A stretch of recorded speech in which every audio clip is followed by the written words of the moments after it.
Oke, selamat pagi ya. Jadi ini orderan selanjutnya yang akan kita review perbandingan dua buah bohlam ini. eh, karena orderan yang masuk adalah untuk untuk mobil Kia Sportage pakai GL3 dan untuk Toyota Grand Kijang Innova menggunakan Kri DCP. Jadi kita langsung ya membandingkan apa sih bedanya. Jadi buat Anda eh, banyak yang bertanya, Pak, mending pakai GL3 Pak, atau mending pakai Kri, atau mending pakai macam-macam. Nah, ini kita review berbarengan ya supaya Anda tercerahkan ya. Oke, kita akan review secara face to face ya. Jika Anda mau beli bohlam ini, Anda bisa order di Bukalapak Juragan Lampu. Itu saya sendiri, Jungki Wenas, yang mengelola. Shopee F3 Motor Lighting oleh reseller saya. Tokopedia Anda bisa beli di reseller Juragan Lampu atau Juragan Lampu Jungki Wenas, saya sendiri yang mengelola. Anda bisa WhatsApp saya 0898 269 3838. Anda bisa order melalui WhatsApp, kirim barang menggunakan JNT, transfer menggunakan BCA ya. Menurut Anda yang enaknya aja bagaimana, yang menurut Anda nyaman ya. Kalau Anda transfer langsung Anda nyaman ya Anda silakan, tapi kalau Anda ragu Anda bisa beli di marketplace. Anda mau COD Anda silakan coba di Bukalapak atau di Tokopedia atau di Shopee. Anda coba aja. Saya yang nggak tahu juga bagaimana COD sistemnya ya. Intinya pokoknya kalau ada orderan masuk melalui marketplace segera kita kirim ya. Urusan COD-nya mereka yang akun-akun Anda yang support atau tidak, atau itu marketplace yang urus ya.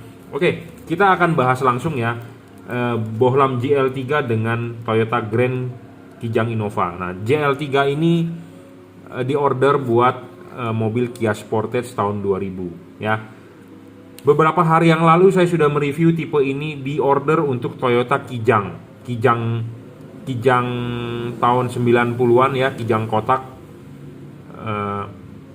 Anda tahu dong, Kijang kotak headlampnya belum kristal zaman sekarang, masih zaman dulu Fresnel ya. Kemarin juga saya mereview orderan GL3 buat Ford Escape generasi pertama yang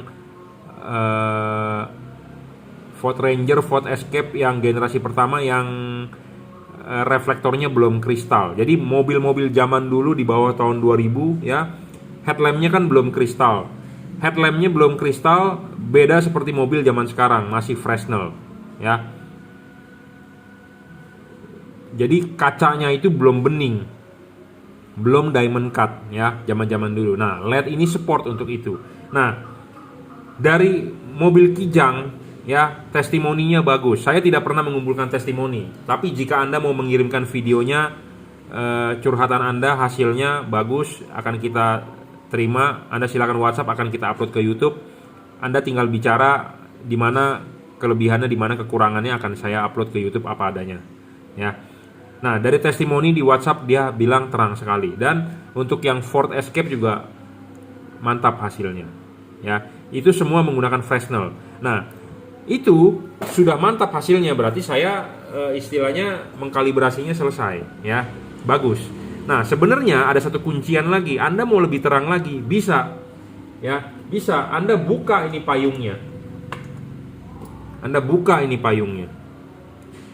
Jadi headlamp yang masih Fresnel ya, cut off itu dibentuk atau penyebaran sinar dibentuk oleh mikanya. Mikanya kan belum bening ya, masih butek. Sebenarnya nggak butek dia tuh ada garis-garis. Nah, di situ ada garis-garis pembiasan. Anda sebenarnya mau lebih terang lagi dari yang ini, sebenarnya sudah terang. Tapi kalau Anda mau lebih memaksimalkan lagi, Anda buka ininya. Nggak usah pakai payung ya. Ini tidak bisa di LED lain, tidak bisa. Ini hanya LED tipe ini ya. Hanya LED di tipe ini ya. Jadi Anda bisa buka ini, tapi ini simpen ya, jangan sampai Anda buang ya, karena saya tidak mempunyai spare partnya ya. Anda bisa buka, nggak usah pakai payung ya. Ya, Anda silakan coba ya. Jadi makanya LED ini enak sekali. Saya sendiri sudah nyoba bro, saya sendiri sudah nyoba, makanya saya tahu gitu ya. Jadi bisa dibuka ya, dibuka Anda pasang tanpa payungnya, itu hasilnya akan outputnya lebih keluar lagi ya. Sebenarnya apa sih fungsi dari payung ini? Fungsi dari payung ini adalah untuk membatasi cahaya. Jadi cahayanya itu dibatasi. Jadi kalau ada payung, cahaya dibatasi, tentu outputnya jadi berkurang. Tapi kalau Anda buka, akan keluar semua. Tetapi karena dia model jadul, ya reflektornya, kacanya belum bening. Nah, disitulah kuncinya, ya. Jadi ini bisa dibuka. Makanya saya bilang, kalau Anda hasil outputnya mau lebih bagus, Anda bisa buka ini, ya. Buka, ya. Jadi ini diorder buat Kia Sportage, ya. Kia Sportage tahun 2000. Bohlam ini 3 warna, ya. Saya akan review dulu secara cepat tentang Kia Sportage ini. Jadi buat Anda yang mau beli, silakan beli. Saya jamin hasilnya mantap, ya. 3 warna, 3000 Kelvin, 4300 Kelvin, dan 6000 Kelvin, ya. Bisa 3 warna, berubah warna, pemasangan juga tinggal PNP. Bisa putih, ya. Ya, putih kuning. Putih kuning, ya. Lampu jauhnya tetap warna putih. Jadi low beamnya yang bisa berubah warna, ya. Bisa putih, putih kuning, dan kuning.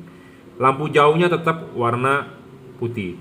Bohlam ini stabil, tidak ngedrop, 30 watt, merupakan bohlam yang paling terang, ya. Bohlam paling terang, saya ngomong apa adanya, bohlam paling terang. Belum ada yang mengalahkan lebih terang daripada dia, ya. Dan ketiga adalah adjustable. Ini adalah untuk mencari cut off-nya, mencari fokusnya. Anda ini bohlam bisa diputar, ya. Bisa diputar. Anda rugi kalau beli bohlam yang tidak bisa diputar. Anda beli bohlam yang bisa diputar. Nah, apa sih tujuan putar itu? Nanti barang sampai akan kita pandu bagaimana cara pasangnya. Karena headlamp yang Fresnel itu Anda nggak bisa ngelihat dari depan, karena kan belum bening.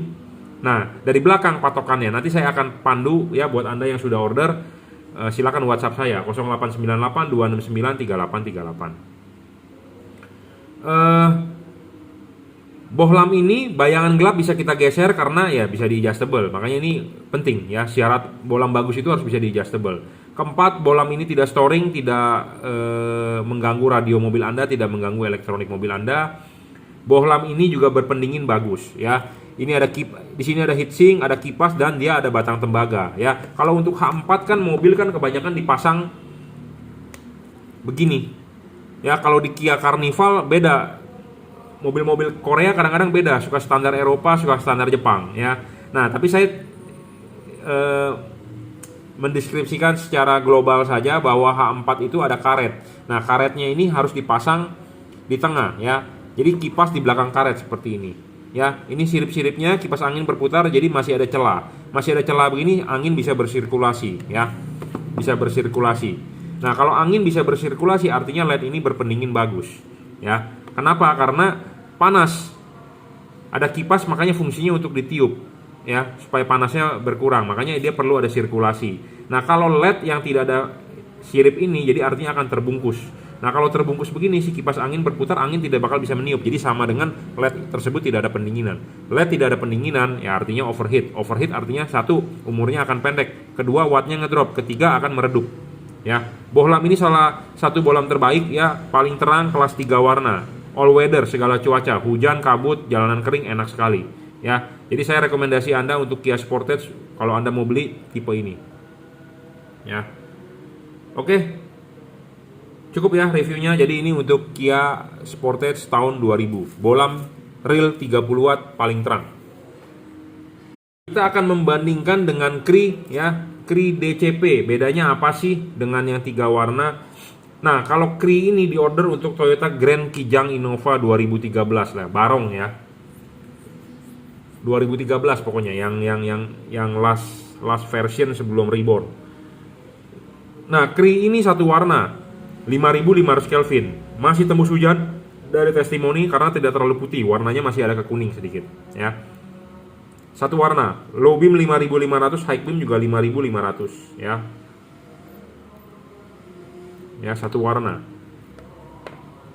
Chipnya dari tipe Cree, ya, sama. Ini juga sebenarnya bisa juga dilepas payungnya, ya. Jadi bisa dibuka payungnya.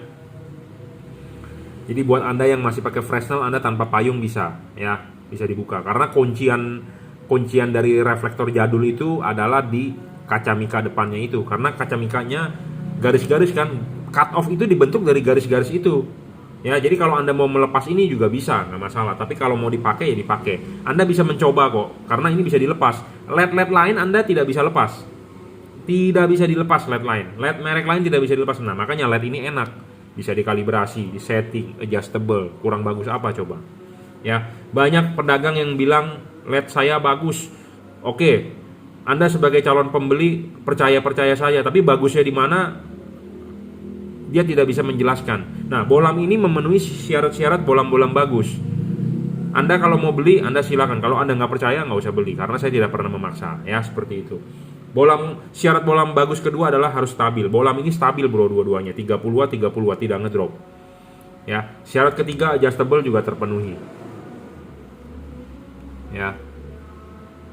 Nah, keunggulan lain Cree dibandingkan JL3 ini adalah tipenya JL3 yang ini.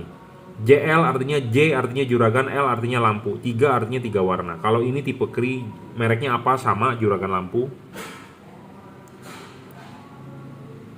Ya, mereknya apa? Juragan lampu. Keunggulan tipe ini adalah bisa diservis. Ya, chipnya dalam arti chipnya kalau rusak bisa diganti. Ya, jadi keunggulan tipe ini tidak ada di LED tipe lain, merek lain apapun. Anda sekalipun beli Philips atau Osram, ya tidak bisa diservis. Ya, kalau ini bisa diservis. Rusak chipnya bisa diservis, kita bisa ganti. Ya. Syarat selanjutnya adalah dia juga tidak storing, ya, bayangan gelap dia kecil bro. Walaupun dia bisa di adjustable dan bayangan gelapnya kecil, jadi ini bohlam menguntungkan. Bohlam ini bayangan gelapnya bisa besar. Kenapa bayangan gelap ini besar? Ya, karena bayangan gelap ini besar karena chipnya pipih. Apa sih itu chipnya pipih? Chipnya itu terhalang oleh batang ini, pipih, mendem. Nah, sedangkan kalau ini chipnya itu walaupun terhalang oleh batang ini karena chipnya ada lensa, jadi membantu pembiasan ke depan. Jadi bayangan gelap LED ini kecil. Ya, kecil dan tidak terlalu gelap, remang-remang gelapnya. Ya, jadi ini merupakan keunggulan dia. Karena kalau bayangan gelap makin tidak ada, makin bagus. Output di jalanan akan bisa makin padat. Ya, makin terang lah, intinya seperti itu. Nah, sedangkan kalau dia bayangan gelapnya gede, agak gelap tuh ya, agak gelap, tapi nggak apa-apa, syarat bohlam ketiganya terpenuhi, adjustable. Kita bisa menggeser bayangan gelap supaya bayangan gelapnya tidak di tengah reflektor, tapi kita geser. Makanya kenapa nanti saya akan merekomendasikan Anda ini masang ke jam 11 ya, seperti itu. Makanya intinya tenang aja, Anda sebagai pembeli barang ini dikalibrasi, disetting ya. Kita bisa menggeser bayangan gelap ya, supaya bayangan gelap itu tidak tepat di tengah reflektor ya. Kenapa sih tidak boleh tepat di tengah reflektor? Reflektor itu di tengah itu pasti mempunyai garis-garis panduan yang lebih rapat. Kenapa? Supaya memantulkan sinarnya lebih padat ke tengah jalan. Nah, kita tidak boleh jatuh sinarnya itu di antara ini, makanya kita harus menggeser bayangan gelapnya. Makanya bohlam itu harus bisa adjustable. Jadi terpenuhilah syarat bohlam bagusnya. Ya, sama kedua bohlam ini tidak storing ya, tidak mengganggu radio mobil Anda, tidak mengganggu elektronik mobil Anda. Ya, bohlam ini juga berpendingin bagus ya, ada heatsink, ada kipas dan double cooper. Nah, ini juga sama, kalau masang kan ininya dulu dilepas, klipin, sudah dulu dengan benar baru karet dipasang. Karet juga tidak ada yang dijebol, sama sekali karet tidak dijebol. Karet original tidak ada yang dijebol. Sekali lagi ingat, bohlam bagus itu karet harus original, tidak ada yang dijebol atau tidak ada yang dirobek. Apa sih yang maksud dijebol? Nah, seperti begini. Ini karet dijebol namanya. Ya, ini karet sudah dijebol. Kalau karet sudah dijebol begini, debu masuk, air masuk, itu berbahaya. Ya, karet tetap original, ya. Anda pasang begini, nah ini masih ada celah heatsink. Celah heatsink makin banyak makin bagus. Nah, ini celah heatsink. Celah heatsink, ya. Heatsink makin banyak makin bagus. Kenapa? Karena angin berputar. Apa kipas angin berputar, angin akan meniup, dia akan keluar di celah-celah sini. Jika tidak ada heatsink, akan terbungkus langsung oleh karet. Kalau Anda terbungkus langsung oleh karet, artinya si kipas angin berputar, angin tidak bisa niup, tidak bisa nyedot, buntu. Nah, buntu artinya kipas angin Anda tidak berfungsi dengan baik. Tidak berfungsi dengan baik, LED Anda kepanasan, overheat. Overheat menyebabkan ngedrop wattnya, cahayanya menurun. Lama-lama Anda pakai rusak, mati, lifetime-nya pendek. Ditambah lagi Indonesia macet, Jakarta macet, di daerah-daerah kota-kota besar macet, ruangan mesin panas. Sedangkan dia menghasilkan panas, butuh pendinginan, ruangan mesin panas. Jadi artinya sama dengan Anda membunuh LED Anda. Ya, kalau ada heatsink artinya si karet ini kan jadi tidak terhalang oleh karet. Jadi si kipas angin berputar, angin masih bisa bersirkulasi, masih bisa keluar lah. Intinya seperti itu. Karena LED ini butuh pendinginan. Makin dingin ini LED makin bagus.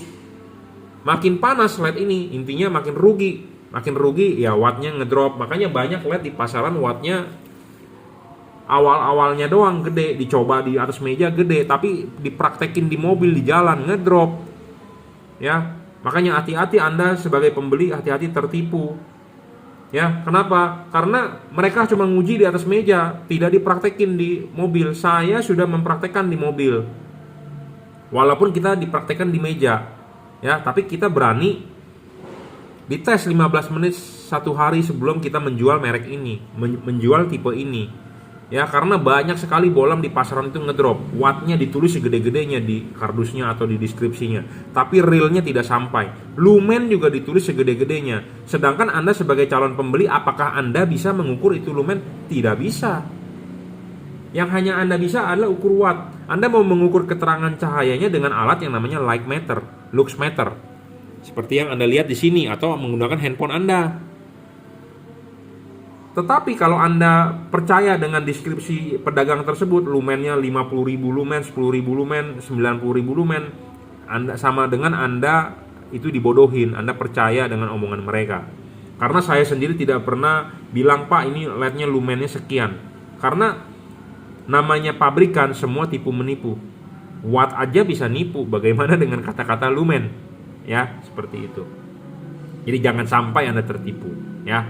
Cukup ya reviewnya. Jadi perbedaan antara dua buah bohlam ini Anda sudah jelas.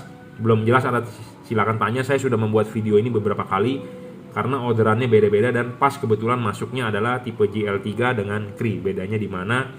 Cree ini keunggulannya heavy duty.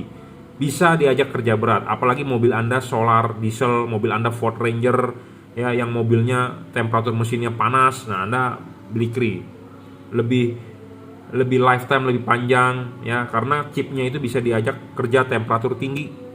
Saya sudah pernah mencoba ini ya, tanpa kipas kita nyalakan 24 jam dia masih nyala, bro. Coba LED tipe lain, meredup, rusak ya.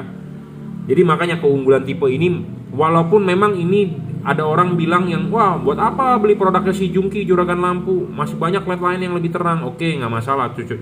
Tetapi kalau Anda mencari yang heavy duty, Anda bisa beli LED tipe ini. Ya, heavy duty itu artinya bisa diajak kerja berat. Jadi bandel atau istilahnya yang Anda punya travel ya, yang jalannya malam bisa 12 jam continue, Anda beli tipe ini. Karena ini LED bisa diandalkan untuk kerja berat. Ya. Sedangkan LED-LED lain chip-chip lain ya saya menganggap itu ringkih ya. Diajak nyala 4 jam ngedrop. Ya, wattnya redup. Segala macem ya. Dan lama-lama lifetime-nya pendek. Kenapa? Karena pendinginannya nggak sesuai. Karena LED tersebut mungkin bukan buat market di Indonesia. Kenapa? Karena market di Indonesia butuh heatsink, bro. Pasti butuh heatsink karena mobil Indonesia itu kebanyakan mobil Jepang, ya. Asia itu Jepang dan semua tutup lampunya itu menggunakan karet untuk tipe H4. Jarang yang menggunakan tutup dari belakang. Semua sistemnya karet. Nah, karet ini ya. Cara pasangnya itu yang saya bilang harus ini dibuka dulu. Ini dibuka dulu, klipin baru ini masuk, ya. Nah, ini masuk ya. Kalau dia tidak ada heatsink, ini buntu nih. Ya, ini buntu nih ke sini nih. Ini harus masuk dengan benar dulu baru diputar, ya. Nah, ini buntu nih tuh. Buntu kalau tidak ada celah-celah heatsink, artinya tidak ada sirkulasi. Jadi si kipas angin berputar, anginnya nggak keluar, jadi panas wattnya ngedrop, cahayanya turun, lama-lama mati LED-nya. Kenapa? Kepanasan. Ya penting, bro. Ini heatsink itu makin tinggi makin bagus, makin banyak makin bagus, makin lebar makin bagus. Intinya seperti itu. Makanya bohlam bagus itu harus ada syaratnya. Semua pedagang pasti bilang bagus, bro. Nggak ada yang bilang saya jual barang jelek, nggak ada, bro. Semua pasti bilang bagus. Nah, bagusnya di mana Anda harus tahu. Ya, sama ini juga. Ini masang ini begini dulu. Ini udah dipasang, baru ini naik. Nah, ini kan masih ada celahnya. Nah, kalau ini ada celahnya begini, artinya kipas angin berputar, angin bisa keluar dari sini. Kalau LED tidak ada heatsink, artinya langsung kipas, artinya ini akan terbungkus oleh karet. Nah, kalau terbungkus oleh karet, bagaimana sih angin bisa lewat dari sini gitu loh. Itu logika aja ya. Anda harus paham. Banyak pedagang yang hanya menjual barang, tapi dia tidak tahu paham barangnya dia. Ya, ini soal pendinginan penting. Jadi Anda harus cari yang ada heatsink kalau Anda mau awet. Yang ada heatsink aja kadang-kadang tidak awet. Gimana yang tanpa heatsink? Intinya gitu. Ya, saya kenapa menjual tipe ini? Karena saya mau bermain aman. Saya bermain lampu sudah 16 tahun. Jadi saya tidak mau banyak komplainan. Kita jualan barang itu memang kita harus after sales bagus, ada garansi. Tetapi kalau Anda menjual barang garansi komplainannya banyak, Anda pusing, bro. Ya, seperti HID zaman dulu. Saya bermain lampu sudah 16 tahun loh. Jadi saya tahu. Banyak teman-teman saya bangkrut menjual HID. Kenapa? Dia berani kasih garansi lama, tetapi barangnya banyak rusak. Jadi orang komplain terus. Jadi stoknya dia itu bukannya buat jualan ke pedagang baru, tapi buat komplainan gantian. Rugi nggak? Rugi. Ya. Nah, rugi bagaimana? Dia tutup. Akhirnya customer yang beli dengan garansi lama tersebut, udah angkat tangan, tokonya udah tutup, bro, saya nggak bisa komplain garansinya. Ya, banyak yang seperti itu. Jadi makanya Anda hati-hatilah ya sebagai pembeli. Saya ngomong begini apa adanya, to the point. Mungkin banyak pedagang yang akan marah ya, karena saya membuka kartu ya, karena saya sudah bermain 16 tahun, bro. Karena gampang sekali, apalagi zaman sekarang online ya, tinggal bikin akun baru. Kalau mau bermain nakal bisa saja ya. Hati-hati untuk Anda ya. Jualan online itu mau jualan yang benar bisa, mau jualan yang nakal pun bisa, karena tidak ada toko fisik. Beda dengan saya yang saya menjabarkan alamat saya, nomor handphone saya share ya. Workshop saya Jelambar Selatan 17, Blok M nomor 5, Grogol, Jakarta Barat. Sudah 16 tahun saya di Jelambar, tidak pernah pindah ya, intinya seperti itu. Jadi kita tidak berani bermain yang macam-macam. Saya kalau ngomong apa adanya, kalau bagus saya bilang bagus, jelek saya bilang jelek ya. Cukup reviewnya, terima kasih.